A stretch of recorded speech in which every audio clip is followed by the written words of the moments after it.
Yeah, I've been hitting ladies up online ever since then, asking them to travel with me for 21 days through 7 countries with no change of clothes. And yeah, there haven't been any other takers. That's why we're still together. So I'm going to talk a little bit about an experiment that I did a number of let's see if I can get this to work. A number of years ago that this journey sort of started with this photo. So you might guess what this is. This is a study out of UCLA where they put sensors on a family of 4. And they did this with a lot of families in Los Angeles. And as you can see, they spent about 90% of their time in 10% of the space. A lot of time spent in the kitchen, the family area. Even though you're in Los Angeles, nobody was hanging out on the porch. Some poor kid had a piano lesson. But besides that, there's a big waste of space. And we do see a lot of waste of space here, particularly in homes in the United States. And it really got me thinking and got me pretty obsessed with space and usage of space, and also with the larger sort of housing realm. So at that time, I lived in a large place, about 2,500 square feet. Had the nice ferns on the porch. We had several rooms that we actually hardly ever stepped into. And I began to think more and more about this study and those red dots and going back to my current environment. And I started to look a little bit more also into the world of housing and began to look at that relative to the world at large. So we have these massive technological leaps, all these manufacturing advances. Folks are wanting to live a more experienced type lifestyle. I think the person that's going to speak after me, we were talking backstage a bit, and he pretty much just moves around the world taking pictures of these beautiful beaches and vistas sort of behind his laptop. So that and this sort of downsized lifestyle, not having more, having a bit less. But if you look at housing, besides the fact that our houses are very large, the whole housing industry is very much sort of stuck back in the 1950s. This was the first skyscraper in the 1880s, as they called it, the first high-rise, which was the home insurance building in Chicago.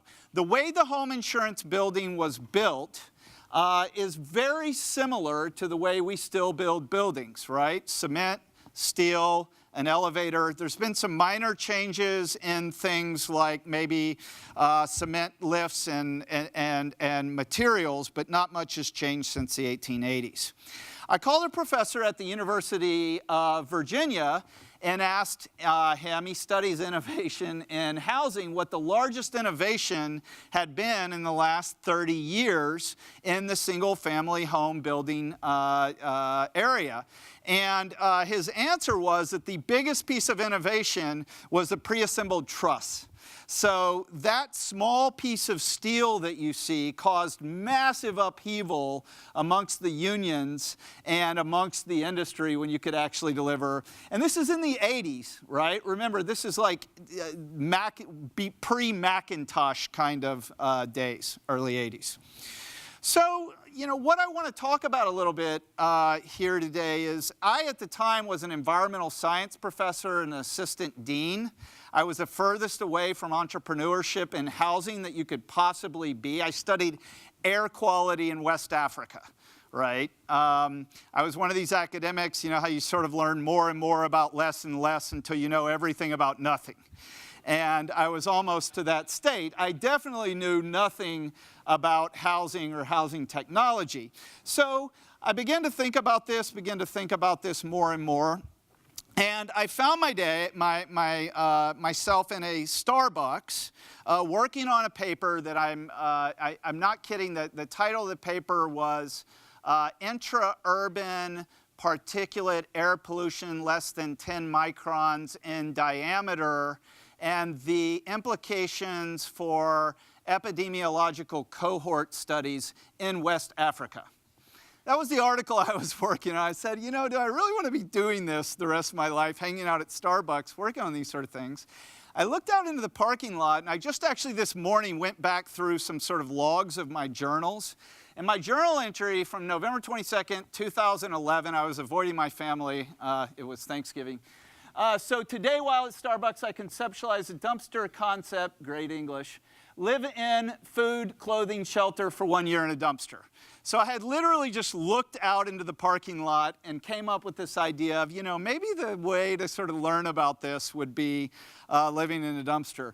The next day, hey, I've got this great idea. Let's get a dumpster that's 1% the size of the average new American home. This is my only way as a professor to become part of the 1%, right?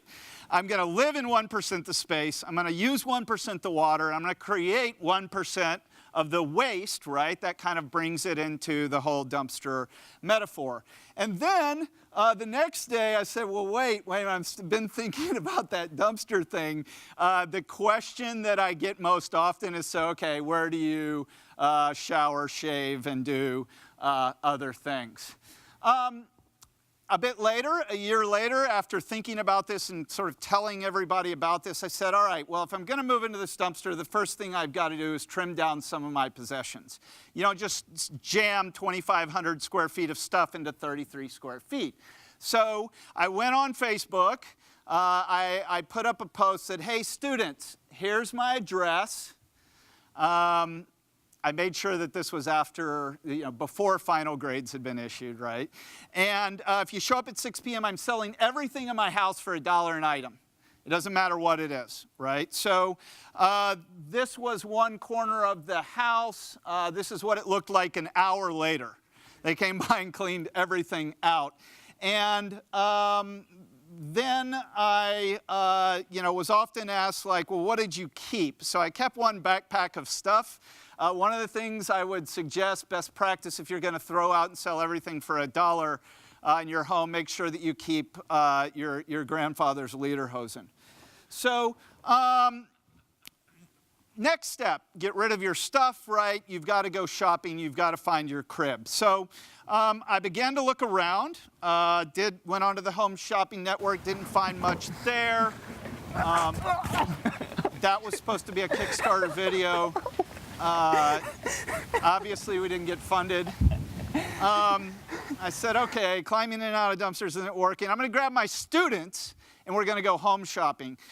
So we actually got the dumpster yard to line up 10 dumpsters, and we went by to literally give them a sniff test.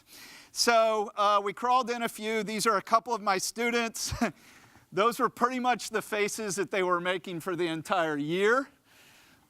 We did end up choosing one, and we moved it to campus. I convinced the university president to let me live on campus behind the dorms.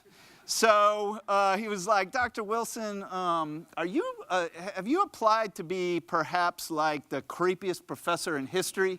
Because you're not only living in a dumpster, but you're living behind the dorms in a dumpster. So this was over on the corner behind the dorms. Had a little garden there. It was a 33 square foot used dumpster and started out pretty rough. I had everything that I owned kind of tucked into a corner here. I borrowed some flooring there from one of the neighbors, one of the neighboring dumpsters, and I began sort of the journey. Moved in there the first night with that one backpack of stuff that I had sold out of the house. I also began to play this character that I think was best characterized by somebody in the Atlantic had said that it was a love child of Oscar the Grouch and Bill Nye, called Professor Dumpster. So I'd go to schools, talk to kids about experimentation, about trying to live on less. I got my water out of a lake for the first 6 months when I was living off-grid, if you will. And so this is one of those. And then with younger kids, I would give them a blank piece of paper like this and say, all right, let's be creative. Here's some crayons. I would like you to draw what Professor Dumpster needs to be happy in his dumpster. He's just starting with a blank dumpster. The grand champion out of about 500 or 600 entries was this kid.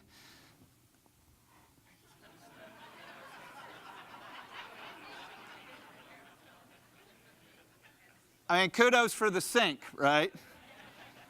Got some curtains in there, you know, stuff might be going down with that dumpster wife. So you experience some of the same sort of things that you experience in a real home, right? You've got the roof leaking, you've got to deal with that, it's going on my back porch. I had to go grab my water from a lake, which was all cool in February, March. This was in Austin, Texas, but by July, August, carrying water up the hill in this thing a mile every, you know, few days, not exactly that great. And I never really did figure out the whole toilet thing. But the worst, the absolute sort of worst challenge and most challenging thing was sleeping through Tuesday and Friday nights. Because on my second night in the dumpster of the 365, this happened, night 2. I woke up. Not a sound you want to hear in the middle of the night. You don't sleep through that, right? You know, you never know when you're going to get the new guy.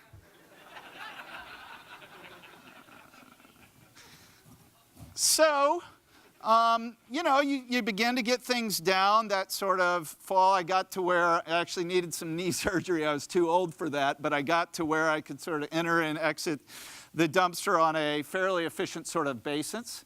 And then, you know, by August 4th, we did some things. It was kind of trick out your dumpster time, if you will, and ended up like this.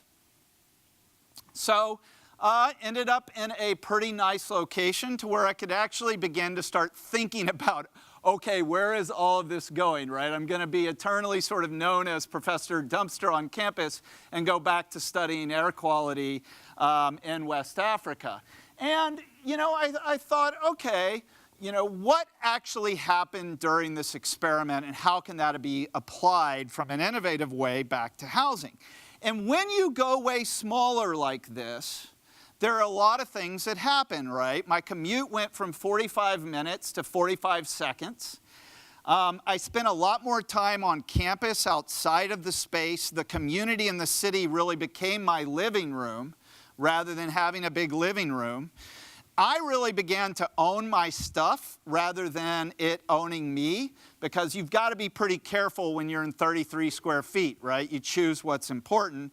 And obviously my rent was pretty low. One of the reasons I moved out after the first year is that the president said that he was going to start charging me rent for my 10 by 10 plot there on campus. So life was actually better in some ways. But, you know, combining all that and looking at all the trends, really the big epiphany, the big piece of this that came was that we needed to stop talking about the home and our idea of home being fixed to this set of bricks and sticks on a 30-year mortgage, and we needed to start thinking about this in a different way. We needed to start thinking about home as a product. So let's look at the real estate industry and building in general, right? What do products do? They iterate, right? The iPhone 2 was better than the 3. Well, then the 4 came. Let's skip the 4, right?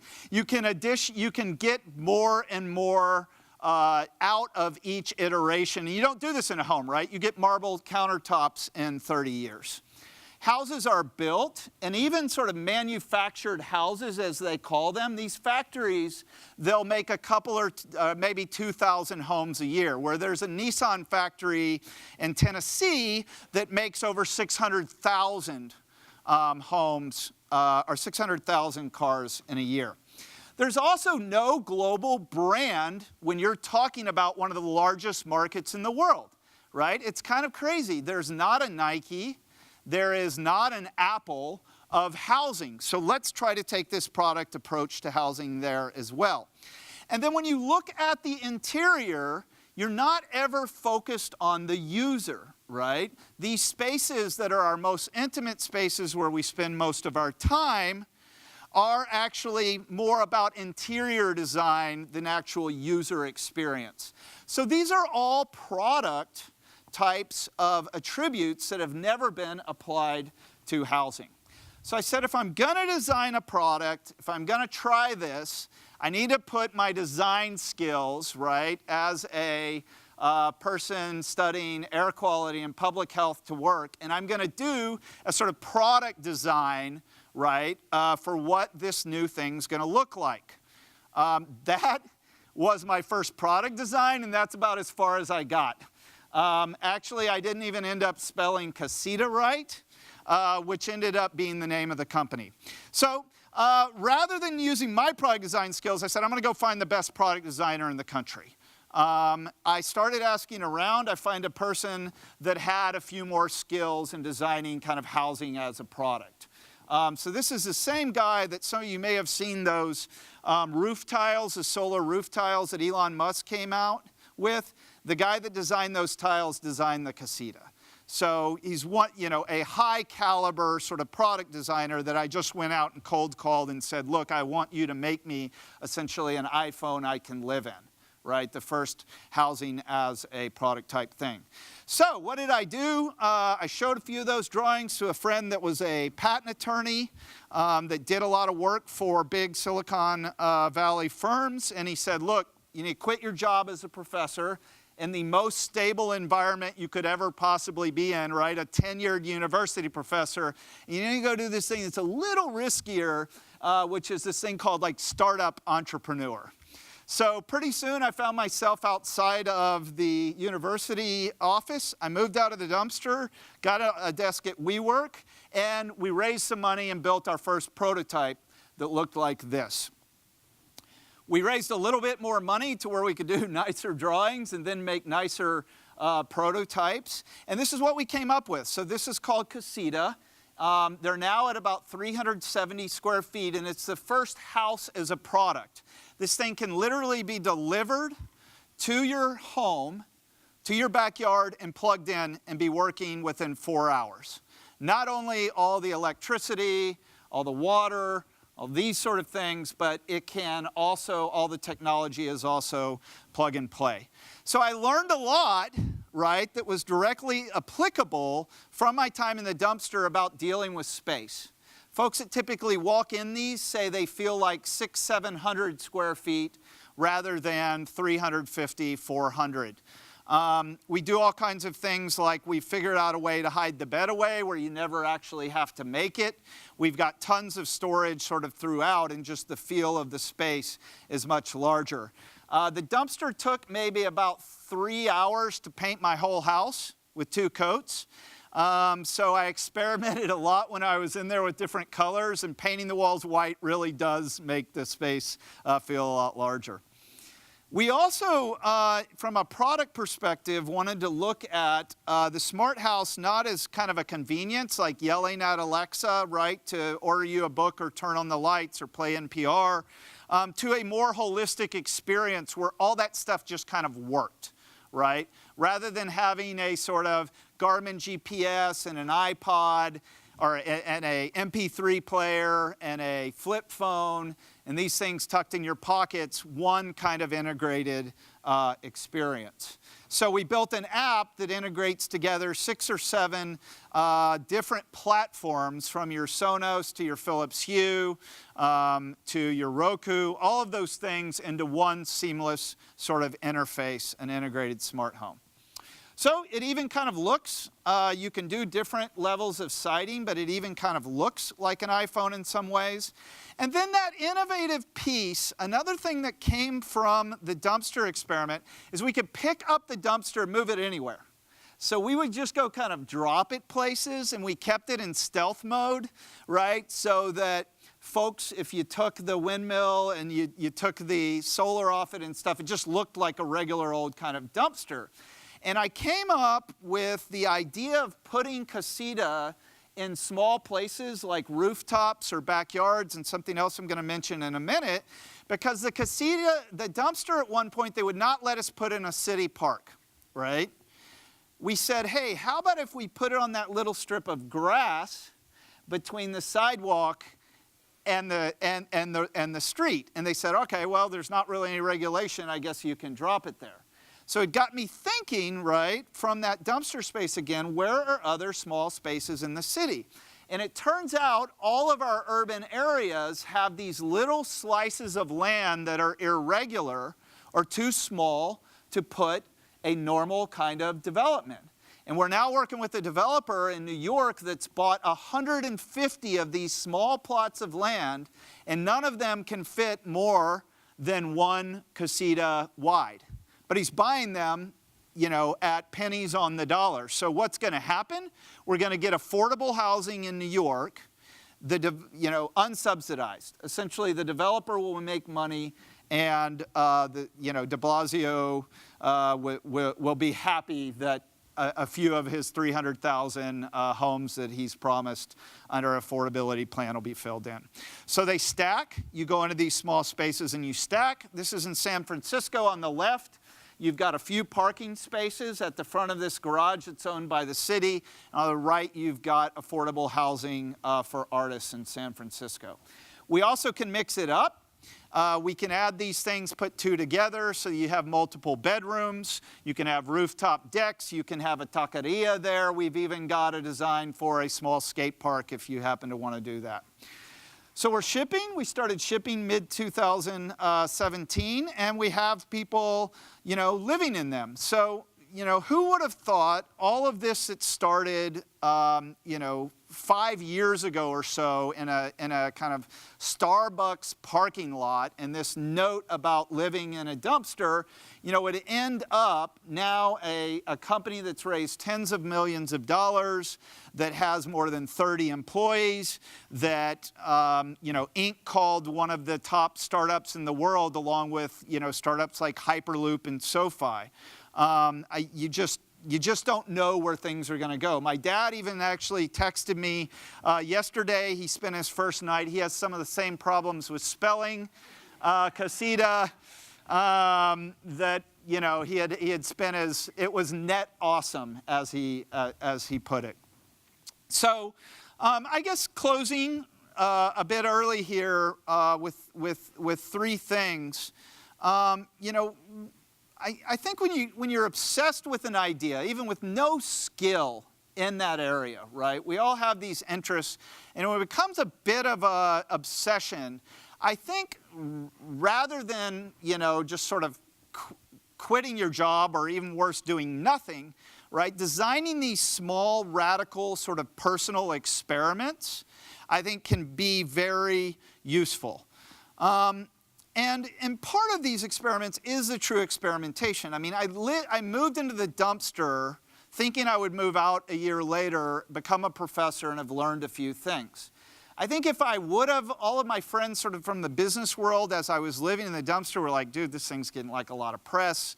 You should make dumpster gated communities, monetize this, right? Figure out how to do that. And I was always like, you know what? I'm just doing this as an experiment. We're going to see where it's going to lead.